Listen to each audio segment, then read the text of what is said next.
What's going on, everyone? What up, what up? It's your boy KDK, Kiodiekin. Today's video review, I'm going to show you how to set up your light guns to the Ether emulator on the Raspberry Pi 5 and also the Orange Pi 5, and particularly this will work for anybody using the Ether emulator. Do have some setups here. For this video review, I will be using the AE light gun. Now please keep in mind that the accuracy is not indicative in this game based upon the equipment itself. It works really good. The only issue was I had to jury rig my LED sensors so I could just quickly set it up so I could make this video. But previously I did a video with the sending light gun, didn't have any tracking, just wanted to verify that it does work and that it would work with this particular emulator using the Raspberry Pi 5. We will go through the setup using the gun con. I know the setup on this is a little differently. I do believe that the PC SFX2, I believe that's the right emulator name I'm trying to use, is very similar to Ether in terms of the setup. So if you guys are familiar with that, then you can go ahead and set this up. You would have no problems whatsoever. We will be demoing this game or this gun using PlayStation 2 using Supreme Ultra. Setup for this should probably take about a good 5 minutes or so. Really shouldn't take up too much time.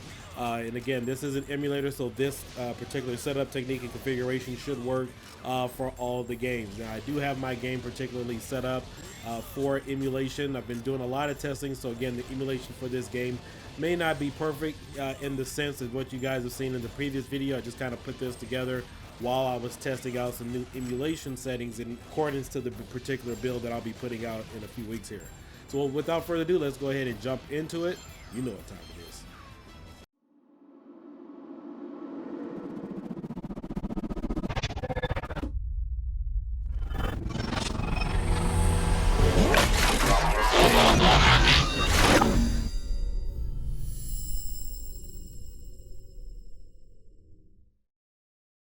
All right, so we're going to do all this in real time and very slowly so you guys get the hang of it.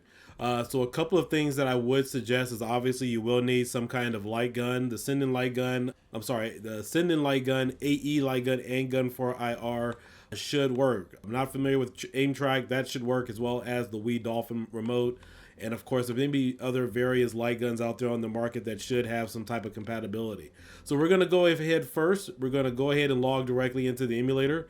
I have a list of games here, but we're not going to launch using any one of these games. We want to make sure that we launch using the Start or Configure Ether SX2.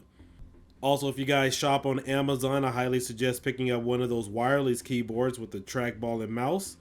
You will need some type of mouse or keyboard in order to fully set this up, but the obvious ones to get are those little wireless ones with the mouse and keyboard already built in.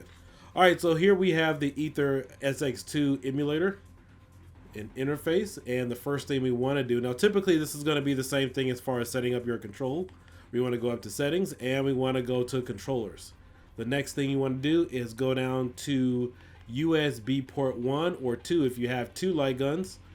Now currently I don't have my light gun hooked up at the sake of time of this video, but we want to go down to HID mouse.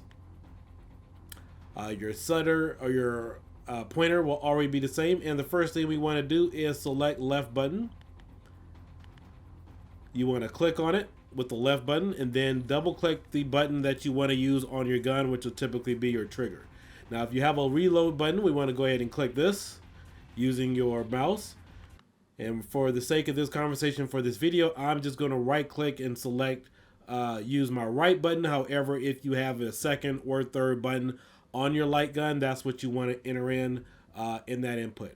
Now your middle button, if this was, let's say, Time Crisis 5 or another kind of game, some light gun games may have 2 or 3 different functions, then of course you could use this input here and plug it into that slot. I'm just going to go ahead and use my right button there just to fill up that spot, and then that way you guys are already familiar with it. And as far as my pointer, I'm just going to click on that and double click using the mouse pad itself.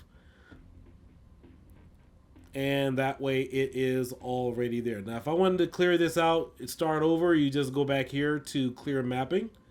Or if you wanted to do automatic configuration with a mouse, then you could already go ahead and do that, but sometimes it doesn't work or it doesn't actually receive it. But you can also click this as well if you need to, but again, this is going to be fine because we're just going to go ahead and use our HID mouse.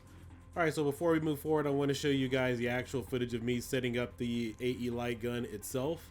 Again, as you can see here, went directly to controllers. We're going to click on USB port 1 for GunCon. For GunCon 2.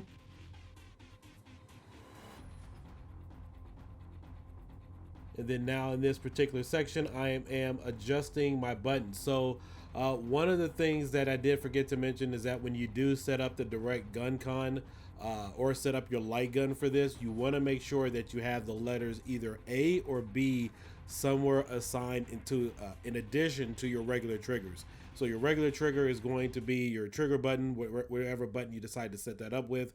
And then of course you want to have an off-screen reload button, and you want to have a calibration shot as well. You could use that as an additional button. I know the AE light gun has approximately like 6 buttons on it.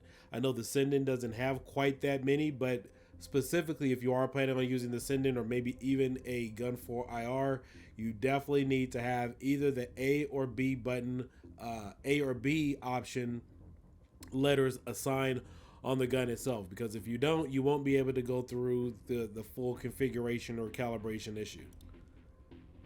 So I did assign one of the buttons that registers as keyboard on the gun to letter A, and currently right now I can leave letter B and C blank.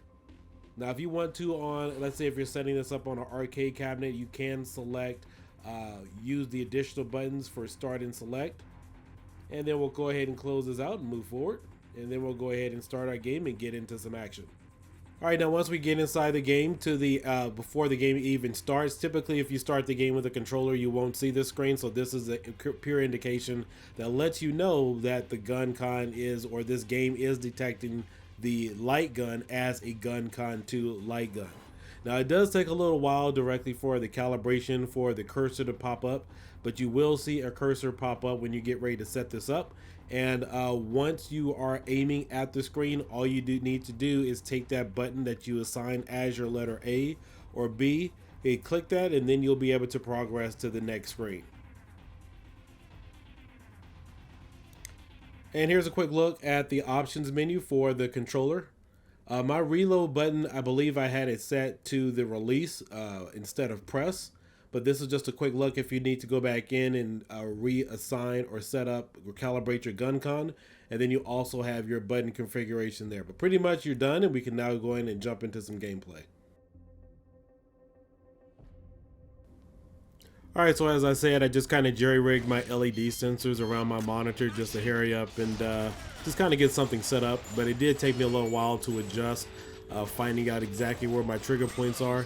But as you can see, my bullets are registering on the screen. My buttons are allowing me to stand up and take and duck cover in order to reload. So it just took me a little while here to kind of slightly adjust. We don't have a cursor on the screen, which is of course indicative of me using the original light gun format.